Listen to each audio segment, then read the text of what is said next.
ጤና ይስጥልን ተመልካቾች፣ የዛሬውን አበይት የዜና ጉዳዮች ይዘንላችሁ ቀርበናል። አብራችሁን ቆዩ።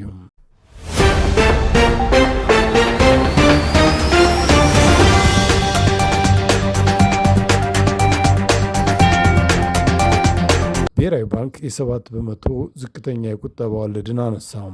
ከዚህ በኋላ የቁጠባ ወለድ መጠን በገበያ ፍላጎትና አቅርቦት ብቻ እንደሚወሰንም አስታውቋል።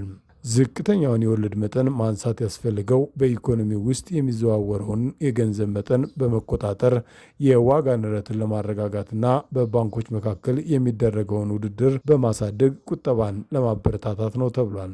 ባንኮች በብሔራዊ ባንክ የሚያስቀምጡት ወርሃዊ አማካኝ መጠባበቂያ ክምችት ምጣኔ ከ2 በመቶ ወደ 10 በመቶ እንዲያድግም ባንኩ ወስኗል። የብሔራዊ ባንክ የ15 በመቶ የፖሊሲ ተመን ባለበት የሚቀጥል ሲሆን በባንኮች ላይ የተጣለው 24 በመቶ ዓመታዊ የብድር እድገት ገደብ ለ3 ወር እንደሚቀጥልም ተገልጿል።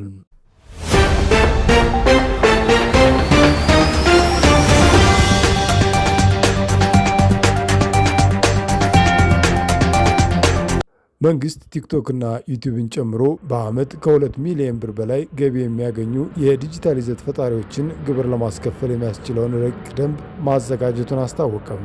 ደንቡ የዲጂታል ይዘት ፈጣሪዎች ከማስታወቂያ ስፖንሰሮችና ሌሎች መንገዶች ያገኙትን ገቢ የሚያሳይ የሂሳብ መዝገብ እንዲይዙም ግዴታ የሚያስቀምጥ መሆኑ ተገልጿል።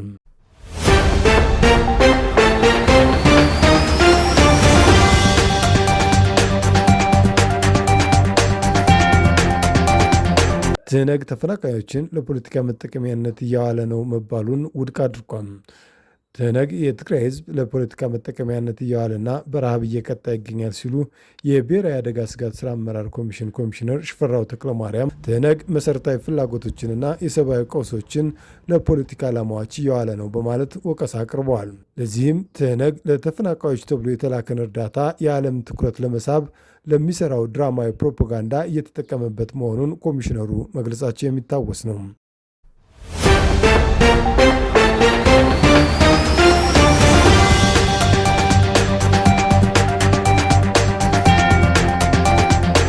አሜሪካ በተባበሩት መንግስታት ድርጅት አማካኝነት ለመለገስ ከተስማማችው የ$2 ቢሊዮን ሰብአዊ ድጋፍ ስምምነት ውስጥ ኢትዮጵያ መካተቷን አስታወቀች። አሜሪካ የሰብአዊ ድጋፍ ኢትዮጵያን ጨምሮ በችግር ላይ ለሚገኙ 17 ሀገራት እንዲውል ገንዘቡን ለመስጠት መስማማቷ ታውቋል። ከኢትዮጵያ በተጨማሪ በገንዘብ ድጋፉ ተጠቃሚ የሚሆኑት ደቡብ ሱዳን፣ ኡጋንዳ፣ ኬንያ እንደሚገኙበትም ተመላክቷል።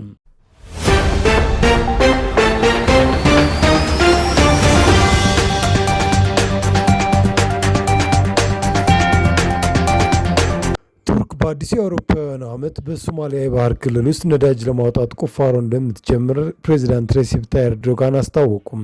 ከአንድ ዓመት በፊት በሶማሊያና በቱርክ መካከል የተደረሰው ዘርፈ ብዙ የትብብር ስምምነት ተከትሎ ቱርክ ግዙፍ ነዳጅ አሳሽ መርከቦችን በሶማሊያ የባህር ክልል ውስጥ አሰማርታ ፍለጋ ስታካሄድ ቆይታለች። እናም የቱርክ ፕሬዚዳንት ኢስታንቡል ውስጥ በተካሄደው ጋዜጣዊ መግለጫ ላይ ላለፉት 9 ወራት የተካሄደው የነዳጅ አሰሳ ተጠናቆ ከአዲሱ የአውሮፓውያን ዓመት ጀምሮ ነዳጅ ለማውጣት ቁፋሮ ይጀመራል ብለዋል።